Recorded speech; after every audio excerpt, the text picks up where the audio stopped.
Hello friends, CA Siddharth है। अगर आप एक एक्टिव इन्वेस्टर या ट्रेडर हो तो आपने लोगों को ये कहते हुए ज़रूर सुना होगा कि एफआईआईज़ ने इंडियन मार्केट में से आज काफ़ी पैसा निकाल लिया है, जिसकी वजह से आज मार्केट डाउन हुआ। अब हमारे सामने ये क्वेश्चन आता है कि एफआईआईज़ एक साथ इतना पैसा क्यों निकालते हैं। आज हम इसी के बारे में बात करेंगे। हम सब लोग स्टॉक मार्केट को काफ़ी सारे पैरामीटर्स पर डेली एनालाइज करते हैं और सबका तरीका अलग अलग होता है। कोई चार्ट्स को एनालाइज करता है जिससे कि वो नेक्स्ट ट्रेड के लिए रेजिस्टेंस और सपोर्ट जोन आइडेंटिफाई कर रहे हैं, तो कोई प्रीवियस ट्रेडिंग डे की फ्यूचर ऑप्शंस की पोजीशंस देखकर ट्रेड करते हैं। मतलब कि हम किसी न किसी फैक्टर को बेस मानते हैं अगला ट्रेड लेने के लिए। ऐसा ही एक फैक्टर होता है एफआईआईज़।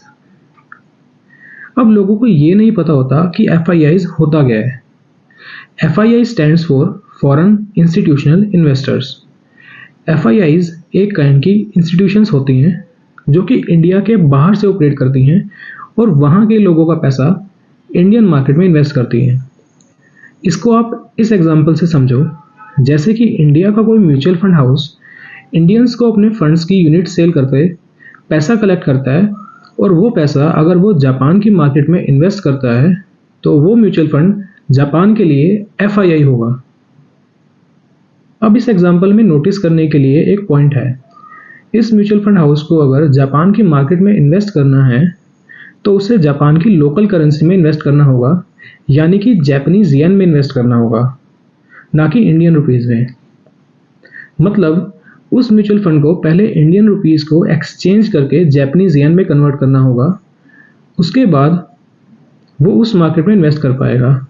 और ठीक वैसे ही जब उसे जापान की मार्केट से एग्जिट करना होगा तब उसे वापस जापानीज येन को इंडियन रुपीज़ में कन्वर्ट करना होगा। मतलब जब तक उसका पैसा जापानीज मार्केट में इन्वेस्टेड रहेगा तब तक करेंसी एक्सचेंज का रिस्क हमेशा रहेगा।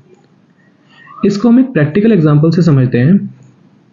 मान लो साल 2025 में एक म्यूचुअल फंड ने 10 करोड़ रुपए इंडियन लोगों से कलेक्ट किए जापान की मार्केट में इन्वेस्ट करने के लिए, और 2025 में एक जापानीज येन का कन्वर्जन रेट है 10 रुपीज़ पर येन। मतलब 10 करोड़ इंडियन रुपीज़ के एक्सचेंज में उसको 1 करोड़ जापानीज येन मिलेंगे। अब ये 1 करोड़ जापानीज येन उसने जापान की मार्केट में इन्वेस्ट कर दिए और सडनली 6 महीने के बाद हमारा इंडियन रुपीज़ जापानीज येन के कंपैरिजन में 20 पैसे से स्ट्रांग हो जाता है। मतलब अगर आज म्यूचुअल फंड जापान की मार्केट से पैसा निकालकर वापस लाए तो उसे एक जापानीज येन के बदले में सिर्फ 9 रुपये 80 पैसे मिलेंगे। तो 1 करोड़ येन के बदले में उसे सिर्फ 9 करोड़ 80 लाख रुपए मिलेंगे, जिससे कि उसे 20 लाख का लॉस हो जाएगा सिर्फ करेंसी एक्सचेंज रिस्क की वजह से। तो ये तो था एक एग्जांपल। अब इसे इंडियन मार्केट के पर्सपेक्टिव से देखते हैं। देखो, मोस्टली एफआईआईज़ इंडियन मार्केट में डॉलर्स में इन्वेस्टमेंट करते हैं।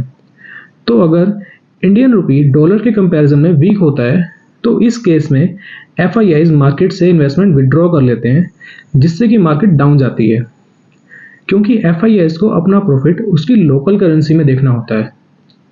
तो अगर डॉलर का रेट 80 रुपये से 83 रुपये हो जाता है तो एफआईआईज़ को कम डॉलर मिलेंगे इंडियन रुपीज़ के कन्वर्जन में। ऑन द अदर हैंड अगर कुछ इंडियन कंपनीज की बात करी जाए, जैसे कि IT service industries, pharma companies जो कि एक्सपोर्ट बिजनेस में काम करती हैं, उनको बेनिफिट होता है क्योंकि उनको अब $1 के कन्वर्जन पर 83 रुपीज़ मिलेंगे, तो इससे उनका प्रॉफिट बढ़ता है। वहीं पर कुछ इंडस्ट्रीज जो कि दूसरी कंट्रीज से अपना रॉ मटेरियल इंपोर्ट करती हैं, उनको लॉस होता है क्योंकि अब उन्हें 80 की जगह 83 रुपये पर डॉलर पे करना पड़ेगा। वहीं पर अगर हम इस सिचुएशन को रिवर्स में देखें, अगर इंडियन रुपी डॉलर के कंपैरिजन में स्ट्रांग होता है तो क्या होगा? एफआईआईज़ इंडियन मार्केट में ज़्यादा इन्वेस्टमेंट करेंगे। एक्सपोर्ट सेक्टर को लॉस होगा क्योंकि कन्वर्जन रेट कम मिलेगा। इंपोर्ट सेक्टर को प्रॉफिट होगा क्योंकि पेमेंट कम करनी पड़ेगी डॉलर्स के लिए। तो आई होप अब आपको करेंसी मार्केट का इम्पैक्ट और उसके रिलेशंस स्टॉक मार्केट के साथ समझ आ गए होंगे। आपसे मिलेंगे अगली वीडियो में।